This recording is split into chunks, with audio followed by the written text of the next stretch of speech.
ოთის ერთ-ერთი საჯარო სკოლის პედაგოგს პირადი ცხოვრების ამსახველი ვიდეო კადრები გაავრცელეს.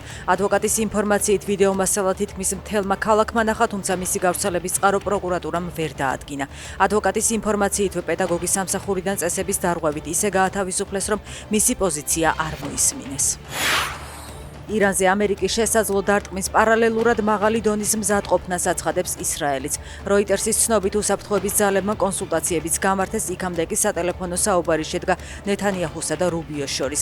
ირანში მომიტინგეების მკვლელობების გამო ლიდერებმა სავარაუდოდ შესაძლო სამხედრო ჩარევის საკითხი განეხილეს. მუქარაისმის ირანიდანაც პარლამენტის სპიკერის განცხადებით ისრაელისა და ამერიკის მხრიდან ნებისმიერ თავდასხმას მათ სამხედრო ბაზებზე დარტყმით უპასუხებენ.